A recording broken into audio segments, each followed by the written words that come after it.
Welcome to IAS project. In this lecture, we will be talking about G7. G7 is an intergovernmental political forum of 7 countries. Please note that European Union is considered as a member, but it is not counted within 7 because it is not a country. The 7 member countries are Canada, USA, UK, France, Germany, Italy, and Japan. From these 7, we can see that all these 7 countries are highly industrialized countries and are very wealthy countries. G7 started in 1973, just before 1973 oil crisis, which is the first oil crisis that happened in the region of Gulf. So in 1973, it started as finance ministers meeting. But the first summit was conducted in 1975. Summit simply means that whoever is head of government or head of state simply attends the meeting, and such meeting is called as summit. For example, if it is G7 summit, from UK, the Prime Minister of UK will be attending. From USA, the President of USA will be attending. From Germany, it will be the Chancellor who will be attending. So when these people attend, it is called as a summit, which means the highest level of political people or political leaders are attending the meeting. So in 1975, it was conducted as G6 because at that time, Canada did not join. Canada only joined in 1976. Also, Russia joined only in 1997.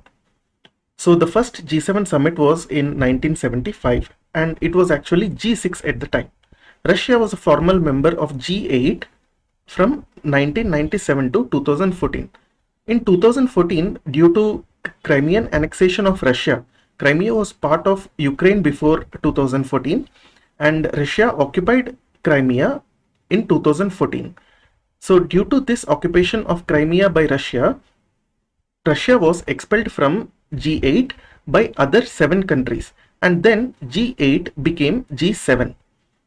G7 countries are world's largest IMF advanced economies and they are also the wealthiest liberal democracies. G7 countries or G7 member countries combinedly represent 50% or more of that of global net wealth. If we also include EU in this, it will be greater than 60%. They also represent almost 32 to 46% of global GDP and greater than 10% of world population. If we of course if we add EU to this, it will be even higher. Let's look at the members of G7 once more. Canada and USA from North America, UK, France, Germany and Italy from Europe, and only one country from Asia, that is Japan. Obviously, India and China are not members. South Korea, Australia are also not members of this. Russia was member till 2014 and after 2014 it was expelled. So after 2014, G8 became G7.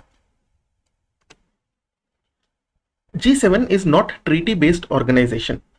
It is not even an organization. It is actually a political forum.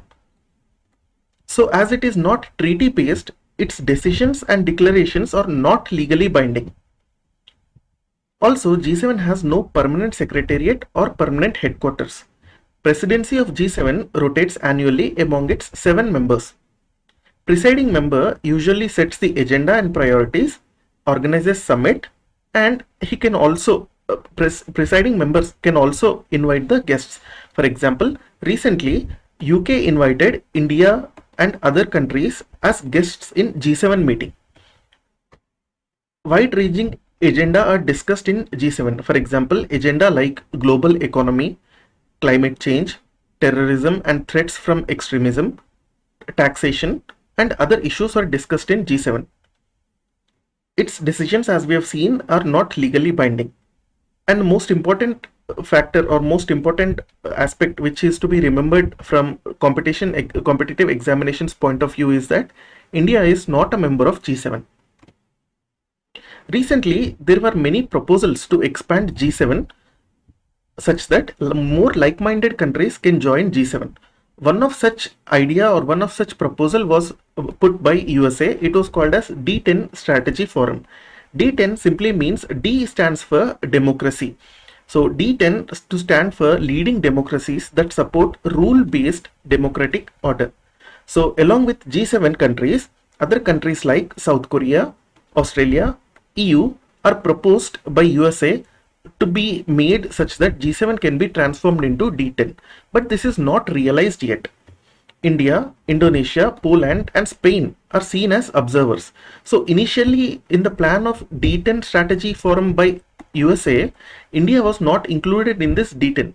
But recently, in UK, when the G7 summit was held, and many in other also in previous G7 summits, it was discussed that at least India and South Korea and Australia should be joined as partners for G7, and maybe in future G7 may expand to the membership of these three countries.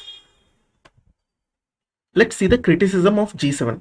G7 is exclusive group of countries. For example, G7 only has 7 members and Africa is not represented in this, South America is not represented in this, and only one country from Asia is represented.